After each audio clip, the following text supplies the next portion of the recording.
All right, you guys. Well, if Halloween is your thing, then I definitively have a scary story for you. And it's scary because it's not fiction. Okay, this is real life. The assassination of my friend Charlie Kirk. We are now, I believe, extremely close to solving this thing. I think after this episode, you are going to recognize that there is just irrefutable proof that there were, in fact, foreign actors involved. And of course, that implies that our government knows. Our government absolutely knows. We already felt that way. So let's jump right back into this impromptu episode. Welcome back to Candace.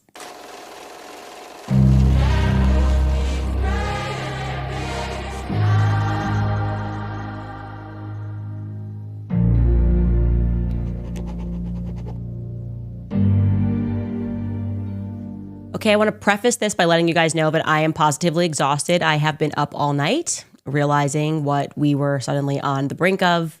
Stumbled into it. I wouldn't even say accidentally. Obviously, this has been my obsession since we all watched Charlie Kirk be executed in front of the world. And then a lot of people lie about it. And a lot of people who were not acting right or grieving right, who were his closest comrades and business partners.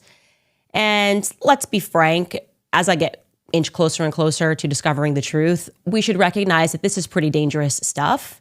And my theory now, I feel confident stating that Charlie Kirk was taken out by something much bigger than Turning Point USA organization that he was running, and certainly much bigger than Tyler Robinson on the Low C rooftop, who I don't even think was even stepped foot on the campus that day. And I think another thing that I should mention is just how positively sad it is. We can reflect on how sad it is already that there are so many people in the world who are convinced. They've emailed me. I mean, I've received an unbelievable amount of emails from people that are convinced that Charlie's actually still alive, right? And it's not sad because those people are crazy. They're actually reacting to the lack of emotion and the lack of drive that is coming out of Turning Point USA to figure out who killed him. That's what they're reacting to. So they came to, okay, this is so unnatural, the reaction of these individuals who were so close to him, that the more logical, sensible conclusion is that they actually know where Charlie is and he's perfectly alive. Yeah, that is how absurd they are acting. Just move on. Just donate to Turning Point USA. This is what Charlie would want. And that's his legacy. So what happened? Why are we here? Why are we live on Friday? I gave up Fridays, but this is so relevant to what's happening. And I wanted to get this information out so that everyone in the world who has been helping me investigate could have the weekend to do research and we can information share. The answer to the centralized intelligence agency, as we have said, is the decentralized intelligence agency. We must decentralize ourselves to plug out of this utterly demonic system. Anyway, what happened yesterday was, obviously I did the show and I circled back to the Egyptian military plane. I had simply tweeted about it while I was in Wyoming, obviously recognizing that it was not normal that this Egyptian military plane had departed on the morning of Charlie's assassination. Now, I made the mistake of thinking it had departed in the afternoon, and the reaction to it, this is how you always know the give, is they overreact to something and then the military bots make it a trending story. Like, there's no way this was trending, this guy correcting me on the timing. And he tweets it, and the next thing you know, it's trending. Egyptian plane debunked. It was not debunked. I showed you that yesterday. Okay. Thanks to a very brave person, a foreigner actually, who informed me that the people who came in on that plane were not the people that went out on that plane. So where did they go? They were estimating like approximately 18 people were on the plane that came over and far less were on the way back. Where did these people go? Well, let me tell you something. As you know, because I am relying on you guys for tips, I'm grateful that I have a platform, but I don't exist without you guys.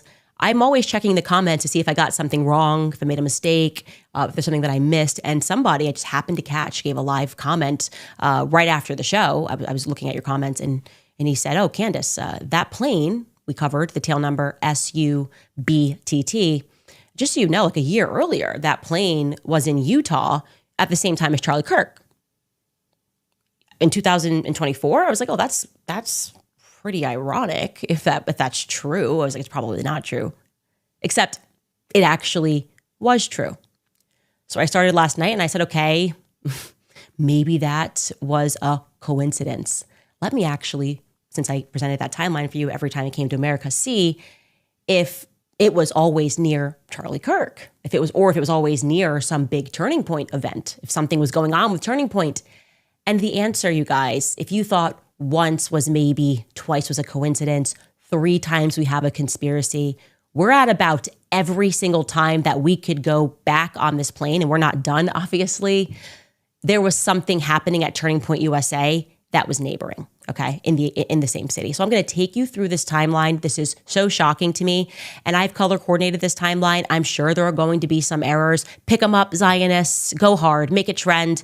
For the rest of us, let me know if there's slight adjustments that need to be made. But I think we've done a pretty thorough job. So I'm going to let you know what you are looking at, okay? Tail number, there's 2 actually Egyptian planes, because then somebody else mentioned to me, hey, Candace, there was another Egyptian plane that left 3 hours after, Egyptian military plane that is, 3 hours after Charlie was assassinated from Provo, Utah. And that tail number is SUBND. And you should take a look at that. And I thought to myself, okay, I'll take a look at that. Maybe that's where the rest of the passengers went.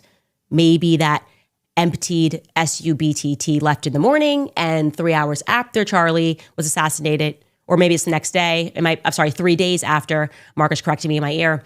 3 days after Charlie was assassinated, that's when the rest of the Egyptian crew, whoever was on that plane, departed Provo. So we have 2 tail numbers, and they're going to be color coordinated to make it really easy for you, okay? Tail number SUBND. That's a Gulfstream 4. It's about 12 to 6 passengers. And tail number SUBTT, that's going to be our main one. That's our Falcon 7X. Again, holds about 12 to 16 passengers. Now, for those of you who are not jumping around flying on private jets all the time, the tail number essentially is like, the best way to think of it is like a public plane. We'll say American Airlines on it, right? In order for systems to know how planes are moving in the sky, they kind of have to give them a license plate in the sky, so to speak, right? So the tail number is a unique license plate that literally is called a tail number because it's on the tail of the plane, okay? We're going to start with, and I'm going to show you this. I'm showing you this just because 2022, as you can see, I haven't made any notes on this because I haven't gotten back that far. But these are the 4 times that BTT, so they're both SU, that BTT was here in 2022. That's the furthest that we can go back on flight radar. Now we're going to go into 2023, and I have included notes that I think might be relevant to the story. So in 2023, Charlie Kirk, I went back on his X feed, and he is hitting hard on Ukraine. I mean, like, he's tweeting out photos of Zelensky half naked because, he used to be an actor. Obviously, he's a homosexual male. He's basically demanding, keep this up the whole time, guys. I want them to be able to look through this. He's basically demanding that we pull out of the Ukrainian war. He's accusing Ukraine and Zelensky of corruption, of financial fraud, of money laundering. You go back and he's just basically declared war on the Ukrainian war, figuratively speaking, okay? And he's not siding on Team Ukraine. He's not pro-Russia, but he's not Team Ukraine. I think that's relevant, obviously, because, when you talk about money laundering around Ukraine and Romania, you're actually stepping on the heels of America, right? You're actually, that's not something that you can just say when you run this pro-American organization, given the fact that these people run our government. January 10th to 19th, I'm going to also say that I think this is relevant. Rob McCoy hosts the first ever Turning Point USA Faith Pastors Tour of Israel. He's guiding a group of pastors through Jerusalem. On February 20th, I think this might be relevant because the same people that infiltrated or hostilely took over James O'Keefe were involved with Turning Point USA. James O'Keefe was the founder and the president of Project Veritas, and he and Charlie and myself all met at the same time in November. That David Horowitz Freedom Center event that I was telling you about. James O'Keefe was really young, so we all kind of came up in this movement together and have always been very defensive of one another. So on January 20th, there's this like hostile takeover, what appears to the public at least is a hostile takeover of Project Veritas. James O'Keefe gets pushed out. He's ousted from the board of his own company, and Charlie publicly announces his support for what he perceives, like the rest of the world perceived, was a bit of a hostile takeover. Okay? February 21st, we now have BND, okay? It flies into St. Louis, Missouri, and it lands at 2:38 p.m., and it's going to stay until May. The blue one you're going to see stays longer when it arrives, and then the yellow one will come behind it. BTT will come behind it, okay? So on February 25th, BTT comes in. And BTT, again, they're both flying from Cairo every time, typically through Paris, and it then lands in St. Louis, Missouri. And this is relevant because on February 27th, this person, who I hadn't heard of before, named Sean Foyt, I believe I'm saying that correctly, Sean Foyt, is announced as the Turning Point USA faith contributor. Now, this guy is in partnership with Rob McCoy still today and to this day at Turning Point USA, doing Turning Point USA faith stuff.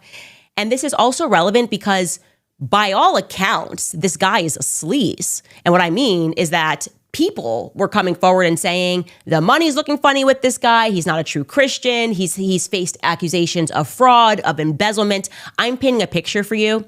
But to stay on this Sean Foyt thing, is I had to actually look him up. And I saw it on his biography and on Wikipedia, by the way. So I haven't done a deep dive on him by any means, but I was like, I recognize that name. And I recognize that name because many people emailed us after Charlie's assassination, and they thought Sean Foyt was the guy that was standing and cheering USA, USA. And I think he did a video and denied it, but that's the only it's the only way that I was familiar with that name. So look him up on his biography.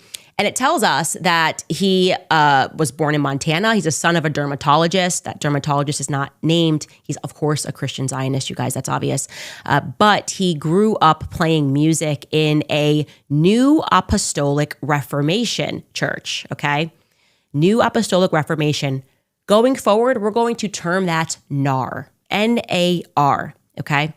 And he would record prayers and prophecies that were made and impacted Foyt, it says, as he was growing up, okay?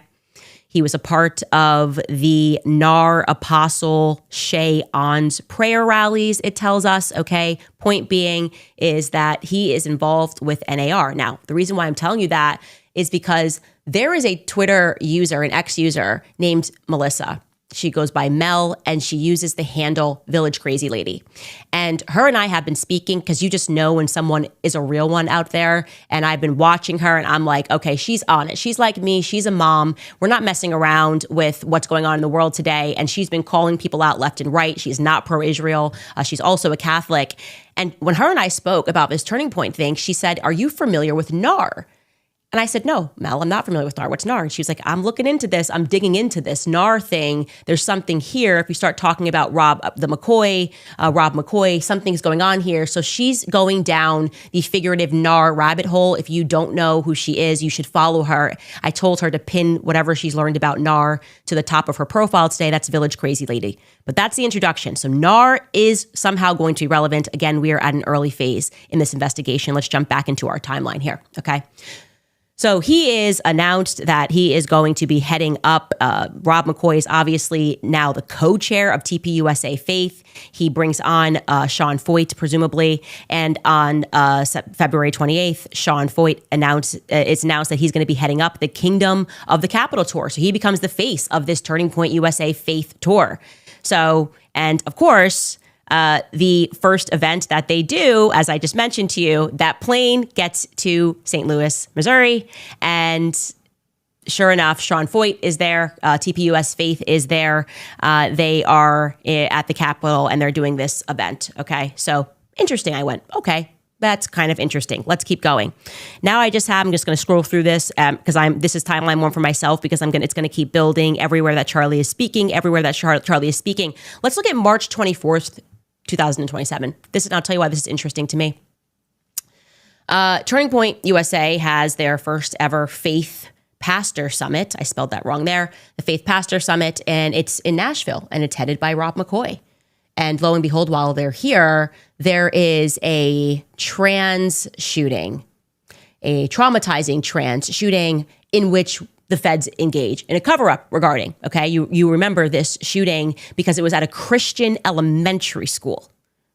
It was at a Christian elementary school. It was incredibly traumatizing for all of us that lived here, and then doubly traumatizing Not just because we have kids, but because then we got no answers. They just wanted to hush this. This is just a crazy trans person. Nothing else to see here. Goodbye. Now, what I will say to you is Rob McCoy has got some terrible luck, is what I would say, because he's there when that trans shooting happens. Obviously, he's very close to Charlie Kirk when his shooting happens. He says, I was his pastor. But also, I had received a tip that Rob McCoy, who's from Thousand Oaks, which happens to be a very corrupt place, was very involved in a shooting that happened in 2018. When I say involved, I should rephrase that.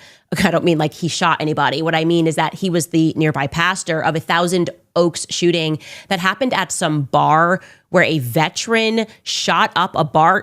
Skylar, can you pull this up? Because I don't even remember the details. We received an email and they were like, he was very close with the shooter's mom. The shooter was a veteran. They killed 2 Marine vets among some other, it looks like, bystanders at this bar. What bar was it? Something Bar and Grill. I'll look it up in a second if you don't have that quickly. 2018. Give me 1 second, guys. I just want to make sure that we have the facts of when this happened. 2018 Thousand Oaks shooting. I can't hear you for talking in my ear, but yeah, there was a shooting here at the Borderline Bar. Okay, this is on November 7th, 2018. A former machine gunner in the Marines, okay, opens fire on patrons at the Borderline Bar and Grill. It kills 11 patrons and then himself. And then when you hear who the victims are, there's some other Marines and some veterans there. So I'm starting to get the feeling, by the way, and I don't know about the rest of you, and these are Candace's musings, that maybe these kind of random shootings that instantly get covered up, but always involve like an Army veteran, aren't actually that random, and maybe the military is involved in them. Like there's a target inside of there. Okay, that's a segue. Going back to Rob McCoy and him having bad luck, this person tells me that he knew the shooter's mother, was his pastor or something, happy to correct that, but then also got close to the victim's family and the victim's family got upset with him. Anyways, just put that in your back pocket. I just thought that I should mention that like he's got some luck, or bad luck rather, okay? March 27th, like I said, is when we have that trans shooting at Covenant Elementary School in Nashville. And then we go back into our timeline. You can see on April 1st, we have that plane. We're going to call it the yellow plane for the sake of this timeline. The yellow plane flies from Cairo, always via Paris, to St. Louis again, and it lands in Missouri. And guess what? April 2nd, TPUS Faith, co-chaired by Rob McCoy, kicks off their tour with an event headed by Sean Foy in Jefferson City, Missouri, the very next day while this plane is here. Okay, let's keep going. Okay, April 6th, it leaves, and it always goes through Delaware when it leaves and goes back to Cairo. Okay. Now, I am just kind of putting down for you here, again, other places where Charlie's here, where he is, because I know that this is going to build into my timeline. You know, I'm looking, and Sean Foy is in Israel related to some more faith stuff. I don't know if Turning Point sponsors that trip or not. That's why I put a note there. Charlie is speaking in Sacramento on the April 13th. Yellow plane again comes in. This time it flies to Kansas. Cairo to Kansas. And on April 23rd, Sean Foy heads up the TPUSA Faith Kingdom to the Capital Tour event, which happens to be in Topeka, Kansas. So I have a question. How did he get here from Israel? Did he fly into Wichita the day before and then make the very short drive and make his event? I don't know, but I'm putting it in there because once again, we have this plane in here and we've got another TPUSA Faith event that is happening right around the corner. It's about, I think, just under 2 hours to get from Wichita, Kansas to Topeka, where the TPUSA Faith Kingdom of the Capital Tour continues. Okay. April 3rd, BND is in here does a test flight. I think I might have dropped this blue thing. Oh yeah, it's been here the whole time. That's right. This plane stays here a long time. So it's been here from February 21st, and then it's going to head out, and it just leaves on May 9th. Okay. That's going to end 2023. Literally every time this plane is here, I can pin a TPUSA Faith event that's happening, which is like some luck, right? February 9th, we're going now into 2024. I guess actually let's start with January. On January 3rd, 2024, Mikey McCoy is promoted to the chief of staff of Turning Point USA. I have the internal email, so that is a fact. He gets the promotion, and now you can see, I guess the McCoys are much more involved in Turning Point USA. I did not know them, so this has to be the year that they got super involved, because I'm going to do my last speech for them in June of 2024. Anyways, he gets promoted to chief of staff, and then on February 8th, Charlie's campus tour is publicly announced. I'm doing it with him. On February 9th, our plane comes in. Our Egyptian military plane comes in. This time it is headed to Nebraska, and it lands in Nebraska and then flies straight to Lincoln, Nebraska. It lands in Omaha, and then flies straight over to Lincoln, and it stays in Lincoln for a mysterious 5 days. Now, I'm racking my brains. I couldn't find anything going on with Turning Point, but I was like, I bet there's something going on in Turning Point in Lincoln, Nebraska, because that's a pretty precise location for this plane to go to. And lo and behold, Turning Point USA, on February 11th, while this is going on, starts a chapter in Lincoln, Nebraska. I'm not kidding. Here's the post. Now, to be clear, because people will go out and say, oh, they already had events at the University of Nebraska. They had a regional chapter, which in Turning Point lingo, like if there's not enough interest in a certain area, they will develop these regional chapters, and people in that area who are interested in Turning Point USA will work to make events happen. They did not have a Lincoln specific Nebraska chapter, according to their own Instagram, as you can see, until February 11th. This is a chapter Instagram. I should be clear. This is the UNL, University of Nebraska, Lincoln, and they're saying it's going to be our first weekly meeting. Here it is. And I think you cut off the bond. Oh, it's on the right side. Starting next week, TPUSA at UNL, it is official. Our first weekly meeting. Okay, February 20th, Nebraska City campus. You got it. You got it. I would like to know, if you are a Turning Point USA insider and you are watching this show, who started that chapter. That is very relevant to my research right now. Who started the Lincoln, Nebraska chapter? Because I can't find that. I've looked through. I've tried to see who was the first person. Typically, I think to start a charter chapter, you have to apply. So there's got to be some students, and maybe you're in Lincoln, Nebraska, and you can ask around, who said, hey, let's start this chapter in Lincoln, Nebraska, all by ourselves. We're not going to be regional anymore. I need to know who that is, okay? So that happens, and then on February 14th, our plane departs back for Cairo. And this time, BTT departs Cairo, stays in Wilmington for 2 days, and then heads back to Cairo on the 16th. Yeah, okay, so that's February 14th, right? It comes back pretty quickly. On March 29th, BTT, our yellow plane, departs Egypt again, and it comes back to Wichita, Kansas. It lands at 2:19 p.m. in Wichita, Kansas. And guess who was in Kansas that week? I mean, it's just incredible. It is incredible. Charlie Kirk was speaking at the University of Kansas, okay, on April 3rd. So let me know when you get uncomfortable and you realize these are not coincidences, okay? This is a conspiracy. This plane is following Turning Point USA Faith and Charlie Kirk, or Charlie Kirk, by the way, at those TPUSA Faith events. It's possible Charlie was speaking. I just can't find it. It's very difficult to search Charlie Kirk right now and to go back. So I'm going to continue to build this timeline, but you're getting the picture here. Let's keep going. So yes, that plane comes in here. And then I have here on April 9th that Charlie is in Omaha, Nebraska, speaking at the Lord of Hosts Church. So he's doing TPUSA faith stuff in general. And then we get our blue plane comes in. Our blue plane, remember, is the one that whenever it's here, it's going to sit for a little bit, and it sure does sit for a little bit. On April 19th, it goes to Provo. It comes in from Cairo via Paris. It makes a stop in Salt Lake City and then goes on to Provo. That is April 19th, okay? Lo and behold, BTT is then going to come in from Cairo via Paris through North Dakota to Provo. The planes are together. Again, they're meeting up. They're kind of tracking each other. And who's in the area? Who's in Utah at the same time? Of course, Charlie Kirk. Charlie Kirk is doing a Salt Lake University event. Sorry, it's not Salt Lake University. It's the University of Utah at Salt Lake City. I think that's correct. So he is doing an event at Salt Lake at the University of Utah. It's a Prove Me Wrong event. Charlie Kirk is here, of course. And then we have that BTT, that's our yellow plane, departs on April 28th. Charlie's event is over, so we can move on.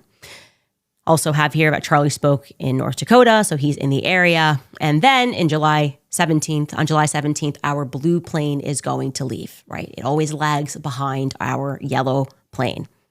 Now let's get into 2025. This is the year that Charlie gets assassinated, right? I don't know what this plane is doing. I don't know who's on the plane. I do know that if Tulsi Gabbard or Joe Kent is potentially watching this, or if they are, as they have stated, or as the public figured out, being blocked from Kash Patel, you should be able to look into these flights and see who is on these manifests, and it is going to be extremely relevant. I'm telling you, it is going to be extremely relevant. And my best guess is that they are going to try to hide that or lie about it. And I'm wondering if these planes potentially maybe had some Americans on them, because that would be incredibly relevant. Anyways, let's get into 2025 here. We're going to start with just the planes don't come in at all in the beginning. This is me just putting down Charlie's schedule. May 23rd is the first time one of the planes come in, and that is the blue plane. The blue plane sits and it stays for a while. And I'm going to say that to us, when we looked at this, it appeared to be a legitimate maintenance stop, like that they came in because there was just some test flying that was happening around that time. I don't know for certain. Obviously, we're building upon this timeline, but the blue plane, our lag plane, gets into Provo on May 23rd, okay? We're going to keep with this timeline. You can see in June of 2025, by the way, is when the article broke. Sean Feucht is credibly accused of having been involved in fraud and embezzlement. There are multiple organizations that are binding together to say that he's immoral, he is unethical, that he has shady financial activities, he's misrepresented his ministry activities, ceaseless financial solicitation they accuse him of, intermingled with grand visions, which has led to untold financial gain and a steady stream of unpaid labor from volunteers. Starting to sound a little bit familiar here. And they make statements that he was purportedly using, and I'm going to say this is allegedly, I'm reading this from the article, using business credit cards for personal expenses. He diverted donations to personal accounts. He inflated the prices that were paid to vendors. He's using ministry funds to rent his own cabin in Montana for the ministry board meeting. I mean, there's all of these allegations that are coming from him. And by the way, even people who formerly worked at Turning Point USA say the same thing, that there's something not right about Sean Feucht. Now, despite all of this, and this breaks down the very many properties that they say are owned by him, very expensive properties, by the way, there's always going to be a real estate, there's almost going to be like a real estate theme and what we're going to discuss later. They're breaking down like this guy owns a ton of properties. He's moving a lot of properties. That's interesting to me. When the money is looking funny and you see that people own a lot of properties, you should be interested. Okay, I'm not making any allegations against him, but I'm going to make some broader allegations that when I started piercing this layer of the Mormon church, I was like, is this a church or is this a real estate empire? Never seen so many real estate transactions in my life. People that were paying cash more than what the property was worth. And I'm going, when I see this much real estate being purchased in cash, I know a thing or two about money laundering. It's a good business to be in, is all I'm saying. Right? It's a good business to be in. And I got to be honest, these mega churches are looking a little funny. Okay? They're looking a little funny. What was it? Joel Osteen, like the plumber was fixing a toilet and found like $1 million in the hole. Do you remember this story? Mega church pastor Joel Osteen, his church. I think it was, I got to pull it up if you can find it, Skylar. The plumber is like, hey, I'm here to fix the toilet, and finds that actually there's like almost $1 million of cash in one of the walls. And I think Joel Osteen issued a statement and was like, we are very surprised to see this. It's very strange. This is in the walls of our church. That's amazing. God has blessed us greatly for supporting Israel. I'm joking. He didn't say that. But I think the excuse that he gave, here it is, the plumber doing repairs, November 10th at the mega church, blah, blah, blah. There was a loose toilet in the wall. We removed the tile and boom, 500 envelopes fell out of the wall. And I was like, oh, wow. And then the plumber contacted maintenance. And Joel Osteen's excuse was like, we had some money that was missing at the church. Here it is. I don't know, these pastors like tickle me now. It's like, I don't know. That's so crazy. That is so crazy. There you are. There you are, $1 million. I did not see you there. Happens all the time. Rich people problems, rich people problems, just so much money. You got to put it behind a toilet. And he said that that's what they thought maybe it was. To me, when I hear cash flowing like that, my mind goes to, and we're talking like a lot of these mega churches are always in California or Arizona, and I'm not saying this about Joel Osteen. I'm talking about the broader implications of cash being found in any place.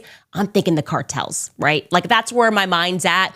I'm thinking cartel money is flowing through the border and could end up in a closet somewhere. Again, I'm not correlating that to Joel Osteen, but I do think the fact that that money was found there is weird, and his excuse makes no sense. I will say that. Now, jumping back into our timeline, where was I just now? We are, this is when things start to get a little spicy for Charlie Kirk, okay? So that's Sean Foyt. That's June 2025. Money's looking funny, according to multiple people and organizations that have worked with him. Mark has made a note. No, that's incorrect, Mark. I checked this 3 times. You're thinking about, you're saying that. Oh, sorry. Yeah, that's where we were just at. No. Oh, okay. I will bump that. Okay. Mark is saying that the Lincoln chapter was opened. I had that in the wrong date. That was supposed to be in May of 2025. Okay, we'll get back to that. Let me just get through this. Okay. So we have Tucker Carlson then speaks in July 11th of 2025.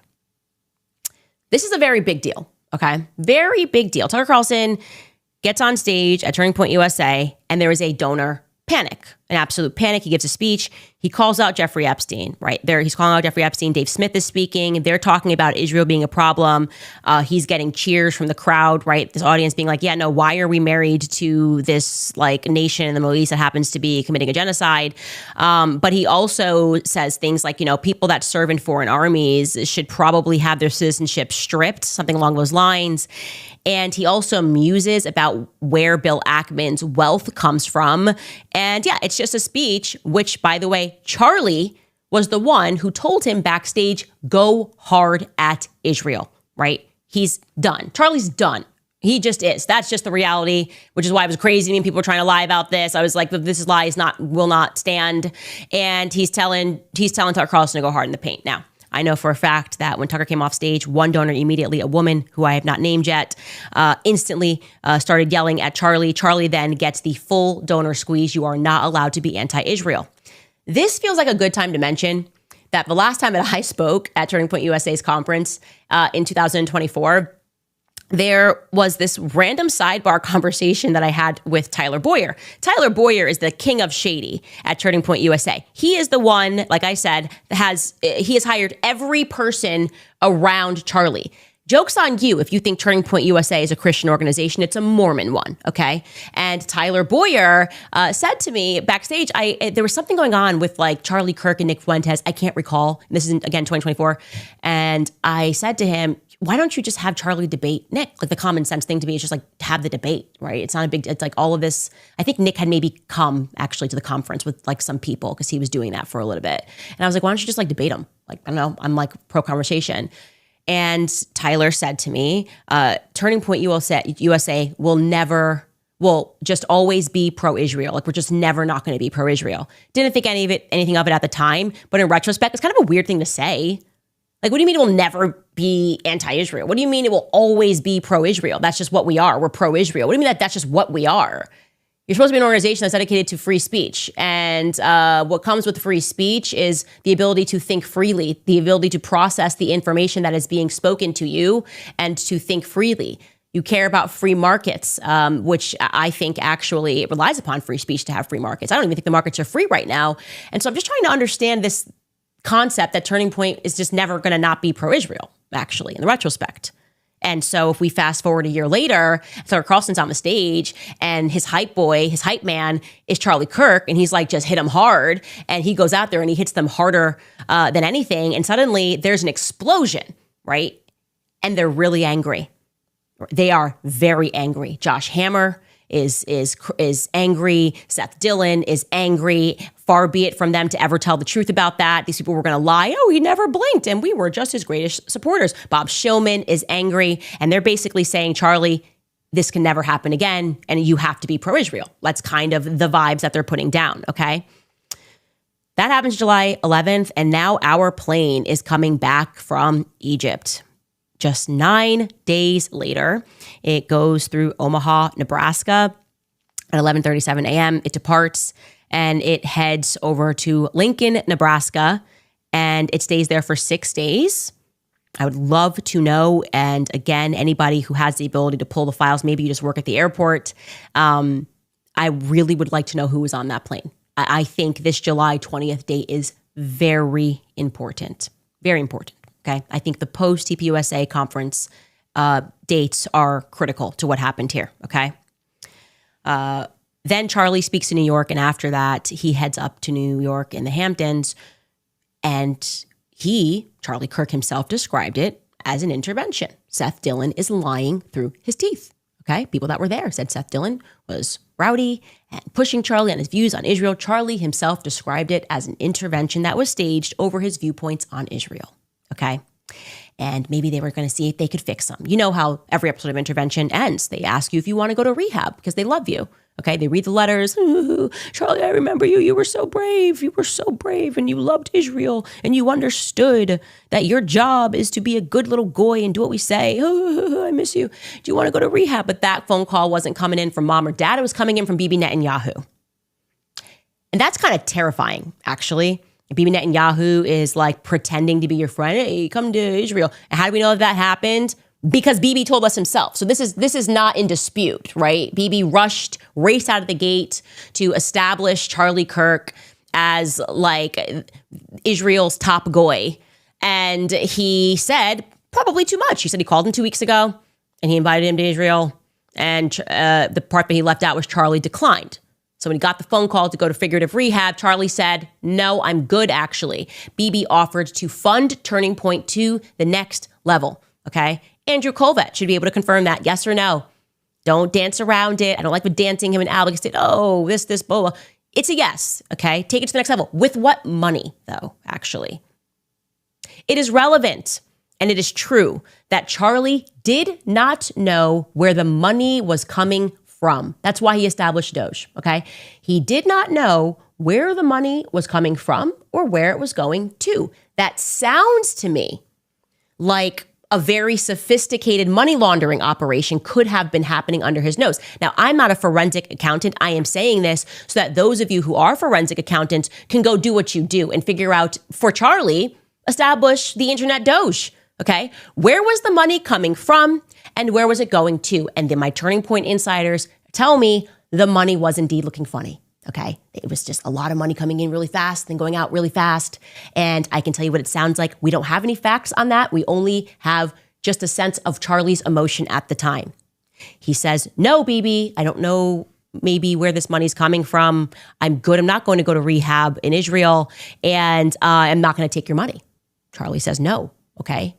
And what happens next after the Hamptons retreat is that and I think this is a BTT. I didn't put this on August 17th. I missed this. BTT comes in. Is that BTT? Stays for 6 days. Yeah, because it went back to Cairo. BTT, that's our yellow plane, comes into Nebraska and again does that trip into Lincoln immediately. And again, I think these trips are very important. Okay?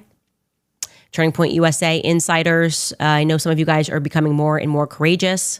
What was going on in Nebraska? What's going on at the Lincoln chapter? How did the Lincoln chapter come together? I think you were making a note that was supposed to be in 2025. The Lincoln chapter came together. Is that what you were saying, Mark? Okay. So I'll edit that in our updated timeline so that you guys that are watching this can update that in your timeline. What is going on in Lincoln, Nebraska? I feel like something very relevant is happening here. Then we have, of course, the final time that that plane comes in, and before Charlie's assassination, rather, it comes in on September 4th. It heads to Minot, North Dakota. and then it heads directly there to Provo, and it lands in Provo on September 4th at 12:46, and it was a full plane. Okay, that's what we can say. It was a full plane, according to a person overseas who had intimate knowledge, and I think the information is solid. And it was not a full plane when it departs the morning that Charlie is assassinated. So, working with that, what's going on here? What's going on here? We then know that 3 days later, bringing that back up on September 13th, our blue plane, which it trails, is going to leave through Canada, as it always does. It's going to leave Provo.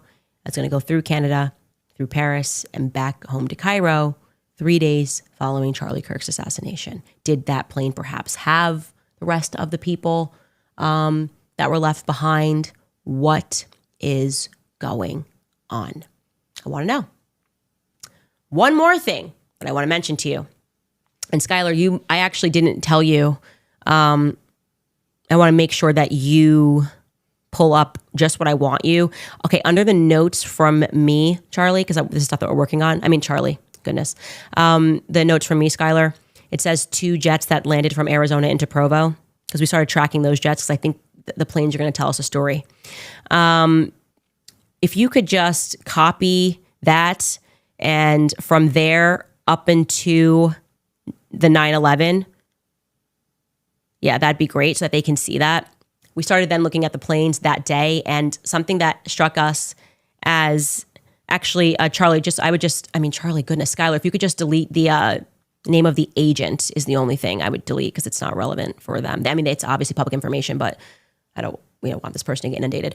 Anyway, so there were 2 planes that we could find that right after Charlie gets shot, scrambled, and from Scottsdale, Arizona, we're trying to figure out who came in.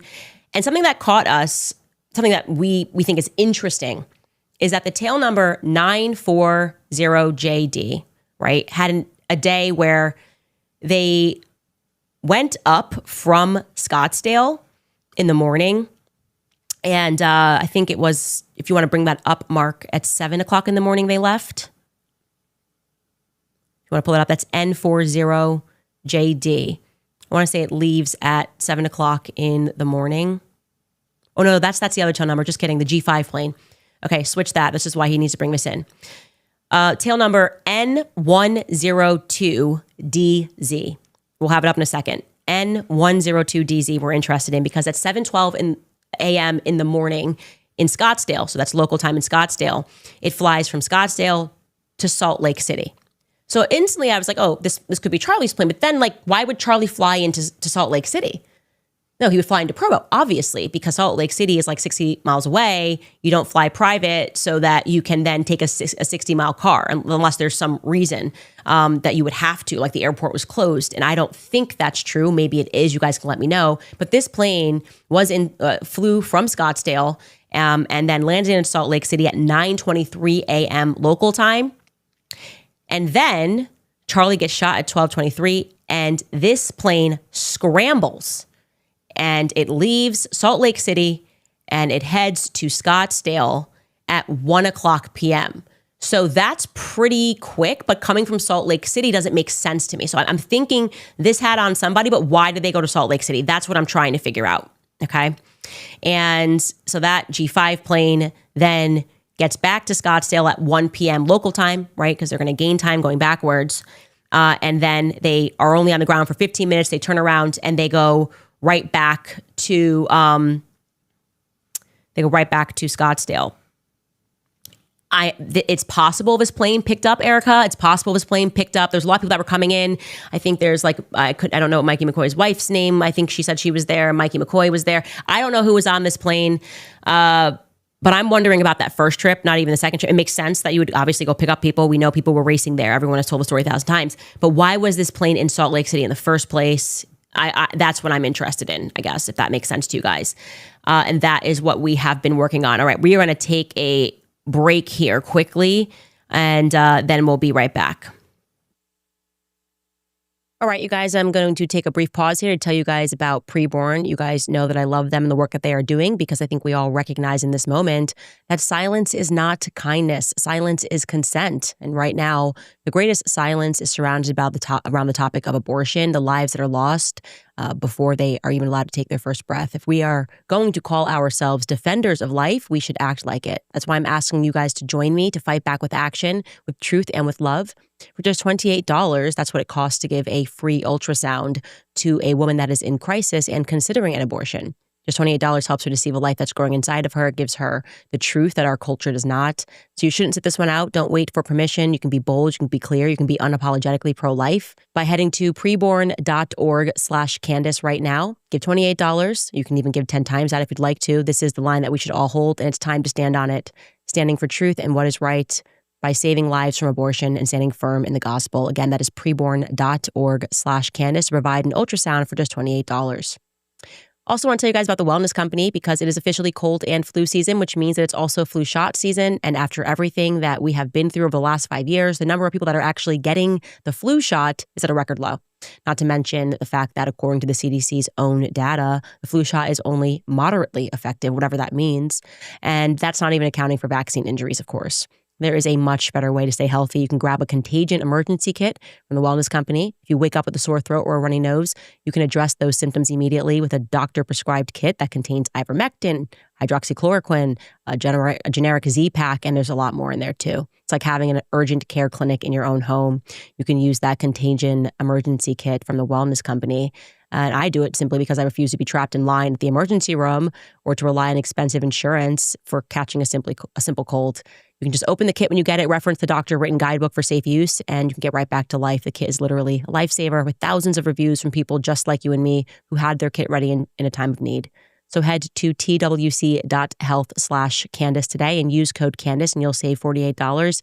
Definitely want to get that now before cold and flu season kicks into high gear. Again, that's twc.health/Candace, code Candace for $48 off. Kits are available to U.S. residents only. There's another strand of this that is compelling to me and something that came, and again, this is opinion. I didn't cover it because it's opinion, but a lot of people felt at Turning Point USA, and I do mean a lot of people, as in the wonderful people that work for the organization that are not at the top, right? And they felt that Mikey McCoy was kind of being positioned to take over for Charlie Kirk. And I never again covered it because, feelings are not facts. But given the picture that we now have of his father and what his father is involved in, and the fact that Charlie was kind of veering from what I think was a predetermined course for Turning Point USA, I have a lot of questions. Also, another person who wrote us was telling me the story about Tyler Boyer's involvement in Maricopa County politics in general. What did he do before in Arizona? And yeah, it's just the kind of stories. Again, he said he approached him several times about embezzlement. Tyler was hooking up with young male interns or young male workers. And he didn't even care. He's like, I would go on record because all of this happened. And I had the proof that all of this happened. And everybody knows about Tyler Boyer at Turning Point USA. It's like an absurdity. But this is the person that is putting people into places of power at Turning Point USA.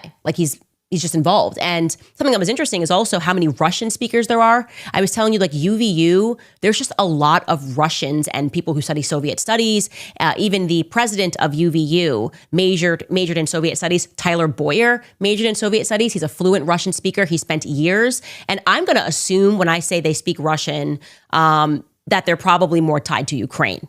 Kind of coming full circle on that, because a lot of times people wrongly assume that people who speak Russian are Russian. And actually, Ukrainians, until they made it a law, they had to stop speaking Russian quite recently, were Russian speakers, right? Because it's Russia and it's their home. So it's interesting to consider that there are a lot of, I think even Mikey McCoy's wife might be Ukrainian. Correct me if I'm wrong on that. But that's something that I think is interesting as well. Or could be interesting. It might not be interesting, but definitely on the Tyler Boyer front, it's very interesting. He was involved with orphanages in the Ukraine, posted about helping Russian-speaking orphans or whatever it is years ago. I'm talking 10 years ago. I just don't like it. I don't like it. The vibes don't feel right. What was going on? Why was Turning Point, what was their campus doing? Why are people at Turning Point saying they don't know where the money's coming from? Why is no one seem to be grieving him in the right way? Why does it feel to me like a hostile takeover of a company? That's how I personally feel, okay? That's how I feel. I feel like this was a hostile takeover of a company. And I feel that the company became bigger than Charlie because Charlie was too ambitious and Charlie trusted people. And he trusted that people were in it for the right reasons. And what I have learned in politics is people are hardly ever in it for the right reasons. Truly. If you are getting into politics, you think you're going to meet good people, you're out of your mind. You are out of your mind. In fact, if you have a lot of friends in politics, I probably already know that I can't trust you because I know what it takes to keep friends in politics. Friends of Charlie Kirk, look what they're doing. Kash Patel, Charlie had him on his show. Kash Patel should be the FBI director. He fought for that. Look how Kash Patel is acting, right? 33 hours, wink, wink, Freemasons, wink, wink, wink. Oh, Tyler Robinson's file adds up to 33. Oh, the Freemason Lodge in St. George or in Utah is number 33. It's like, we get it, okay? This was an assassination at a very high level, and they do communicate with numerology. And if this sounds above your head, it's probably because you're not in my book club.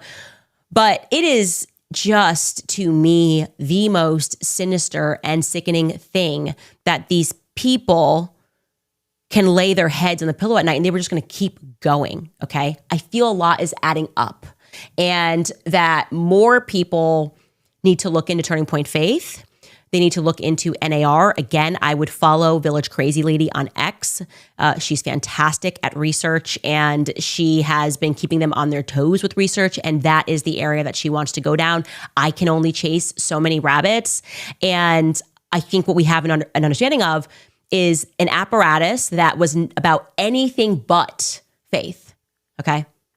I think actually when I now look at the picture and I'm learning more about Rob McCoy and knowing that he was the co-chair in 2024 or maybe in 2023 of Turning Point USA, they believe, and this is why the Christian Zionism thing becomes so important, that they can hijack our emotions and tell us that it's our biblical duty to support the state of Israel, because I think the state of Israel is probably involved in what is happening at the border, in what is happening overseas. It is definitively involved in all these wars. I mean, everywhere you look, Israel pops up. It doesn't matter if you're talking about Congo. They'll be like, well, look at what the Christians being slaughtered in Congo. Oopsies, Dan Gertler, the diamond thing. How are they number one in the diamond trade? They don't live in a place with diamonds that grow. So what are we even talking about? What are we talking about with this nation?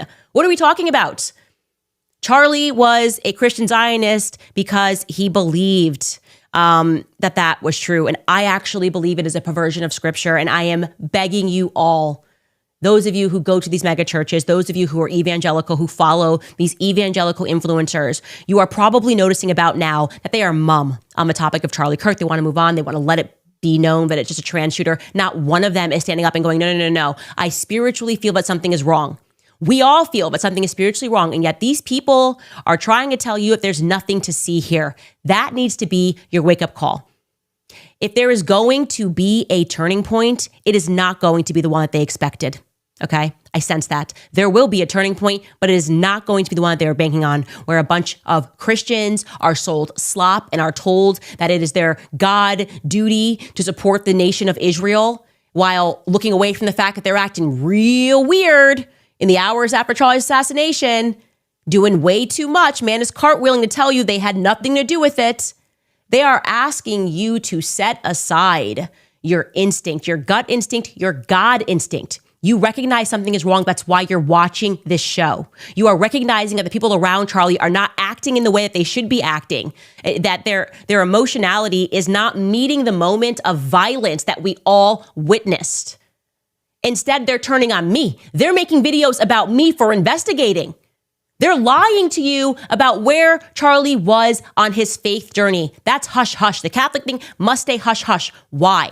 It's all kind of adding up, right? They're attacking Tucker Carlson because he's attacking Christian Zionism. They're angry at Charlie because it's looking like he might get off the Christian Zionist reservation, because that's what it is, okay? That's a plantation. And And what they are mining is your emotion. What they are mining is your belief in God. And there's no question in my mind. It is corrupt, but it is also dangerous. It is dangerously corrupt. And I think that Charlie learned this lesson the hard way. I'm appreciative to all of you guys who are sending me emails. You're worried about my safety. Please stop sending those, okay? I understand what I am doing. I have read my messages over and over again with Charlie, ones that I have not even revealed. And this, to me, feels like a Christ mission to wake up the world and make them aware of what snake it is that has wrapped around all of the nations. And it does so in the name of God. In the name of God, Christian Zionists are telling you to support a nation, okay, that has mass murdered children. You can watch the videos. They're telling you to do this because it is your biblical duty. When are you going to wake up? Charlie Kirk, he was the number one Zionist for a very long time, Christian Zionist for a very long time. Look at how they are treating him now that he is dead. They are lying on his name. You have to wake up, okay? It is my mission to share this information with you to get you to wake up because I think Charlie was right. I think there was something about me and him together, okay, that was, I don't know, like just meant to happen, you know, not in the way that some of you guys are interpreting that. The kid, he was literally my kid brother, but I mean, like there was a higher calling to his assassination, which he knew was coming. He knew he was going to die. He said from the time he started Turning Point USA that his life was going to be short, and he knew that I would be the one to fight for him. He knew that it was going to be me that was going to be the one that would fight for him. He knew that I would be his David, and it is that relationship that we described yesterday, the David and the Jonathan. He was my friend, okay? I watched him work, but more than anything else, I laughed with him. He was my friend. And you are not meant spiritually to watch your friend catch a bullet in the throat. And you've got two things after that happens that you can do, okay? You can run from it. You can run from it and say, I don't want to end up like him. Or you can fight like hell to find out who did it to him. And I have chosen option 2. All right? I'm going to take some of your comments after we get back from this brief break. All right, you guys, jumping in here to remind you about American financing, because what if you could delay your next 2 mortgage payments? That is what can happen here. Imagine putting those 2 payments instead in your pocket and finally getting a little bit of breathing room ahead of the holiday season. It's possible if you call American Financing today, if you're feeling stretched by everyday expenses, groceries, gas, bills that are piling up. You are not alone. Most Americans are putting these expenses on credit cards, and the credit card rates are insane right now, in the 20s or even the 30s. American Financing can show you how to use your home's equity to pay off that debt with rates in the low 5s. Their salary-based mortgage consultants are helping homeowners just like you restructure their loans and save money every month, all without any upfront fees. Their customers are saving an average of about $800 a month, which is like a $10,000 raise annually without even having to change jobs. So call American Financing today and start saving. The number is 800-795-1210. Again, that's 800-795-1210. Or you can visit americanfinancing.net/Owens. Again, that's americanfinancing.net/Owens. And of course, I always tell you about Nimi Skincare. I love them. The beauty industry was telling all of us that we needed all these complex formulas to achieve healthy skin. And obviously, that's not true. The real secret is, of course, simple. That's why I love Nimi Skincare. Nimi is doing something that seems quite radical by building one of their most popular lines around one of the most nutrient-rich, bioavailable ingredients on earth, which is grass-fed beef tallow. Tallow is a traditional ancestral secret. Its composition is incredibly similar to our own skin's natural oils, which means that your skin actually recognizes it. It's not a chemical coating. It's real nourishment.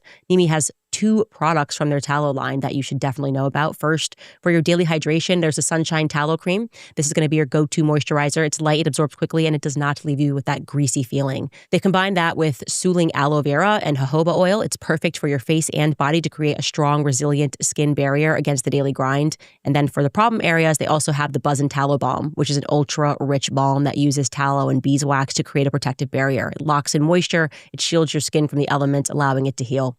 This is skincare the way that it was meant to be, of course. Simple, natural, pure, and powerfully effective. It's a focus on skin-loving ingredients made right here in the USA. So if you'd like to order, head to NimiSkincare.com, explore their tallow line, and use my code Candace10 at checkout, and you'll get 10% off your order. That's NIMI Skincare.com. All right, guys, very quickly, because I am going to jump to a dinner reservation. Somebody made a comment, and thank you for that. Charlie actually did fly into Salt Lake City, so that was his plane. So that does make sense. They would have had information. I was wondering why he was in Salt Lake City, but apparently he had an interview with Restaurantology Summit. So you can ignore that tidbit. Comments from Stars saying, making sure I send a super chat today since the Zionists want to call you vermin for having so many supporters of truth. We love you, Candace. God bless you and your family and your whole team. Thank you so much.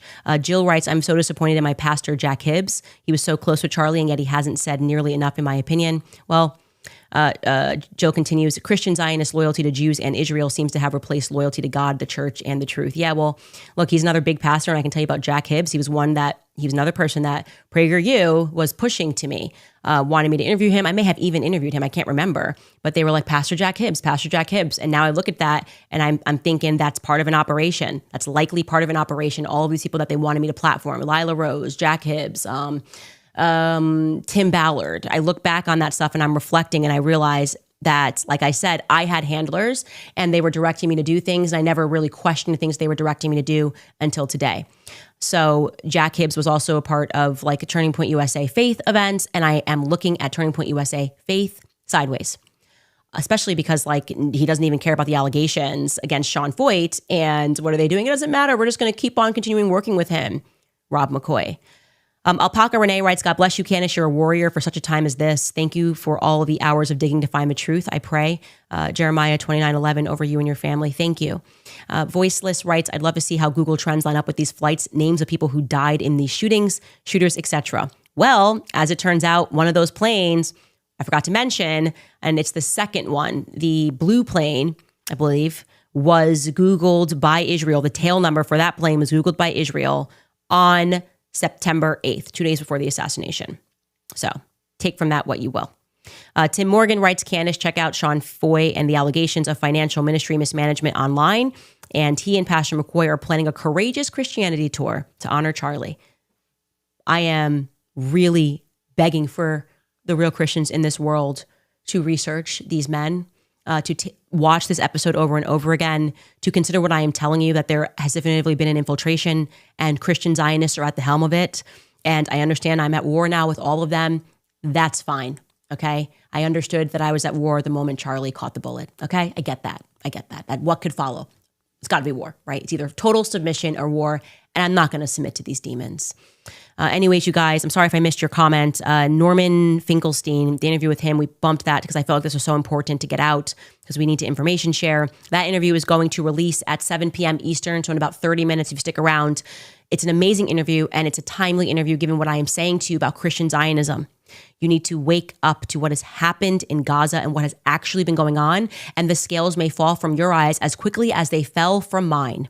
On the topic of Israel, there is no justification. There definitively cannot be any godly justification for what they have done and what they have always done in Gaza. It is not new. It's not starting October 7th. Okay. This has been going on since they stole their land at gunpoint. It has been an effective Holocaust since 1948. By the legal definition of a Holocaust, which Norm Finkelstein will explain better than I do. And once you recognize the people defending that, beyond this, you will start to look at them as possessed by some sort of a demon. And typically that demon is just money. Okay. They just want the money. And the Bible is explicit about that, right? You can't have both. And like I said, God's chosen people do not endorse that. In fact, only Satan's chosen people could. Anyways, we will see you guys on Monday.